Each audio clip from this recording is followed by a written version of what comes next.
Portable TV. Come watch with me. The International Criminal Court, or ICC, has begun its investigation into war crimes committed by Israel and its IDF in the West Bank and Gaza Strip from December 2019.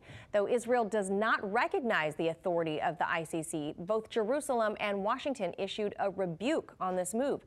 Israeli Prime Minister Benjamin Netanyahu lashed out at the court in a recorded video. The state of Israel is under attack this evening. The biased ICC in The Hague made a decision which is the essence of anti-Semitism and hypocrisy.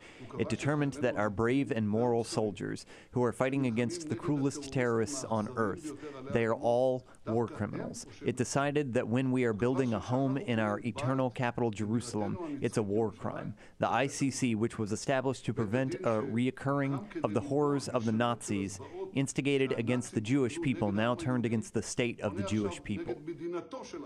His remarks came after U.S. Vice President Kamala Harris joined Netanyahu on a call to reaffirm the U.S.'s, quote, opposition to the ICC's attempts to exercise its jurisdiction over Israeli personnel, and underscored the country's unwavering commitment to Israel's security.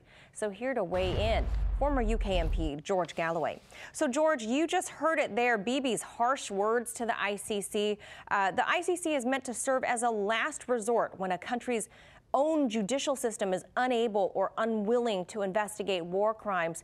So which is it for Israel? Are they unable or unwilling to investigate themselves? Well, once again, we have the isolation twins of Israel and the United States standing against the whole world. It's not just the European Union, of course. It's the whole world. It's Africa. It's Asia.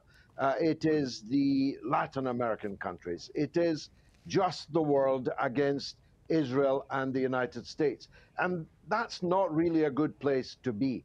Everyone can't be out of step except you and the state of Israel. So it's a very foolish approach to take to this, whether you recognize the court or you don't.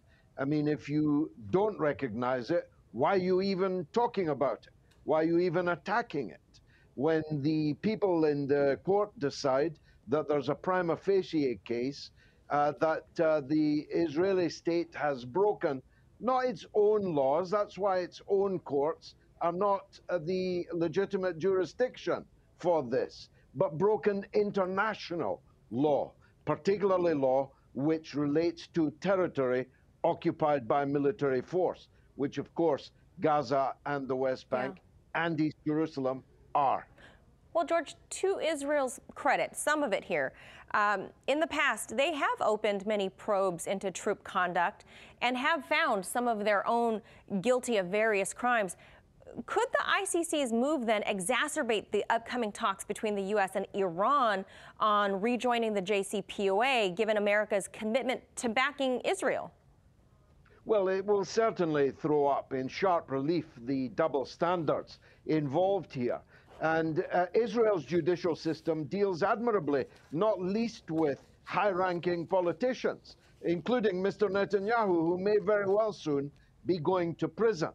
But what we're talking about here are crimes against international law, which the Israeli state cannot, by definition, examine impartially, because the state is accused of breaking the laws of the Geneva Protocols and many others that govern the conduct of an occupying force. And there's no getting away from this. Either the West Bank and the Gaza are occupied territories, or after 57 years, they have now de facto become a part of Israel, in which case the people in it will have to be given the vote. Well, George, there it is. Under the Geneva Convention, following the 1967 war, Israel annexed East Jerusalem, and as we know in recent years, has expanded settlements in that area, which, as you noted, is a violation of the convention principle that an occupying power is barred from transferring its population to those captured territories. So how can Israel defend against that war crime? You heard Bibi say that this is their land. Well, it isn't, I'm afraid. They may wish to acquire it, hold it, and keep it against all international law, but it will never be their land. The law is very clear on that. Israel violently, militarily occupied this territory in 1967. The fact that it's held on to it all of this time with greater or lesser extent of use of force is completely immaterial. If I seized Miami Beach, and I'd like to, if I held on to it for 57 years, it wouldn't become mine. People have to look at it through the eyes of the law which governs militarily occupied territories, and they're simply turning their face away from it. And I can understand why they do that. What I don't understand is why an American government would give them a blank check so to do, because that's dragging your country's reputation down, as well as Mr. Netanyahu. And lastly, George, Hamas welcomes this move, obviously. They say that their rocket attacks into Israel in 2014 were legitimate. The ICC says that they will examine Hamas's role in this as well. So what about that? Well, international law should be completely impartial in dealing with alleged crimes against humanity, war crimes, breaches of international law, the Geneva Protocols, and so on. So I have no problem at all with that. But you cannot equate these two forces. One is a ragged Islamist band of people that are fighting against the original crime. And the original crime was the seizure and ongoing occupation of the territory. That will never change, however much people are blackguarded for saying it, however much I'll be attacked for saying it right now on your television show.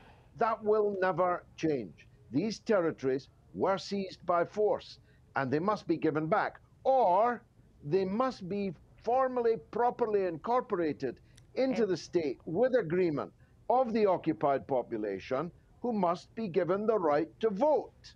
You can't have it both ways. Absolutely, George. You bring up very valid points. You cannot have it both ways. It'll be interesting to see how the coming weeks go with this. Always appreciate your insight, George Galloway. Thank you. Thank you.